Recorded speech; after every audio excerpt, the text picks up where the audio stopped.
The port of Suez shimmered under the hot Egyptian sun. The steamship Mongolia had just docked after a week at sea, and its passengers were eager to step onto solid ground again. Among them were Mr. Phileas Fogg and his servant, Passepartout, who followed his master with quick, lively steps. For Passepartout, Egypt was a dream he had never imagined. Golden sands, narrow streets full of camels, And minarets rising against the burning sky.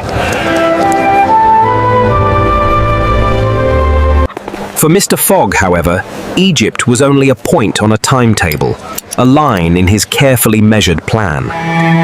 Mr. Fogg checked his watch as soon as he disembarked.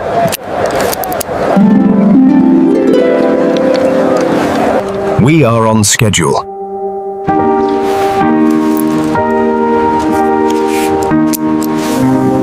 Passepartout wiped sweat from his forehead, astonished by the heat and the new sights. Mon Dieu! This is another world!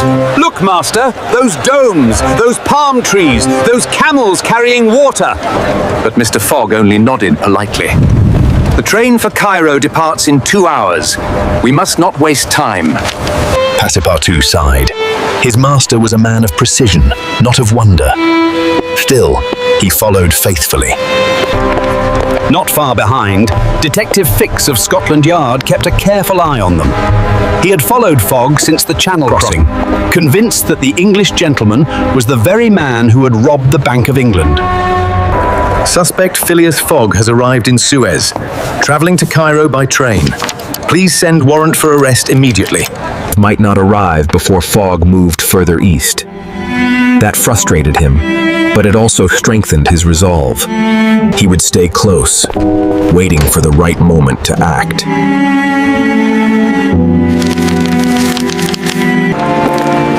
Meanwhile, he struck up a casual conversation with Passepartout, who was too trusting to doubt him. Passepartout said proudly. We have already crossed France, Italy, and the Mediterranean. Next is India, then Hong Kong, then America, and back to London. Fix nodded but thought to himself, this challenge is just a cover. He is escaping justice. His determination deepened. He must stop Fogg at all costs. The train to Cairo began its long journey through the desert.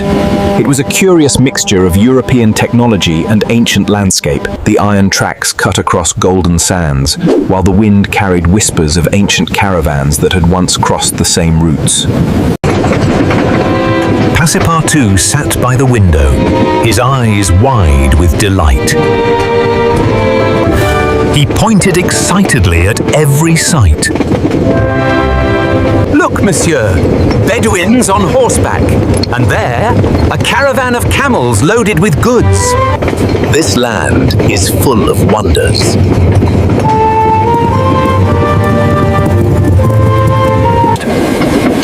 Mr. Fogg, on the other hand, sat upright in his seat, quietly reading his timetable and guidebook. His expression never changed. At exact intervals, he glanced at his watch, confirming the train's punctuality. After a while, Passepartout could not contain himself. Master, do you never feel amazed? This desert, this sun, it is unlike anything in England. Fogg looked up calmly. The world is wide, Passepartout, but amazement does not help us arrive on time. Still, Passepartout smiled. He admired his master's discipline, even if he did not understand it.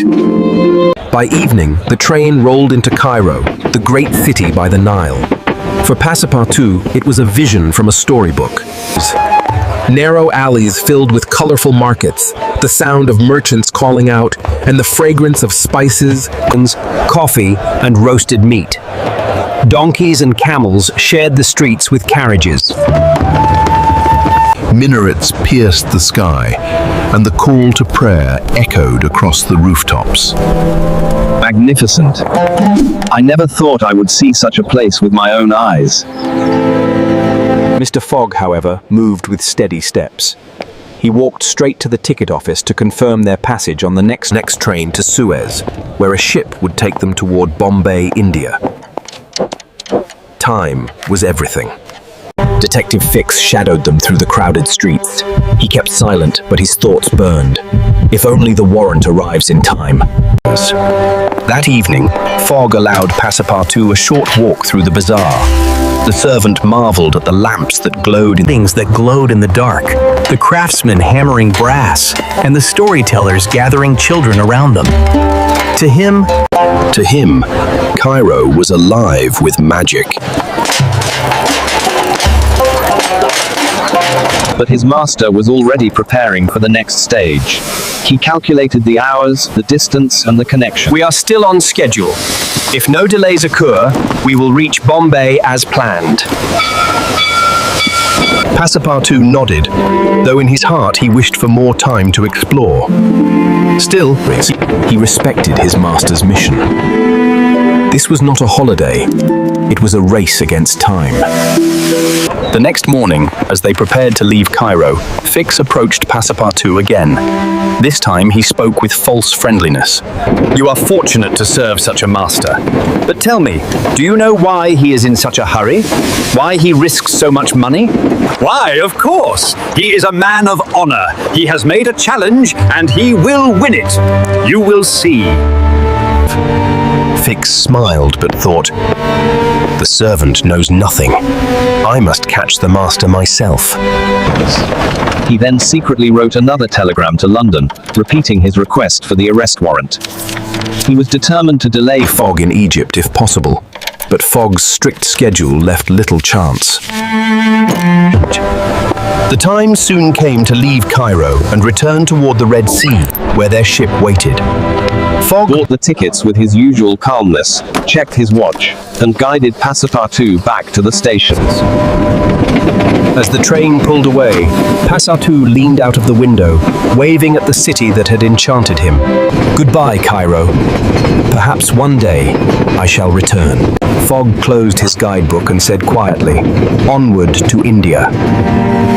Behind them, Fix followed, his determination stronger than ever. The great adventure was only beginning.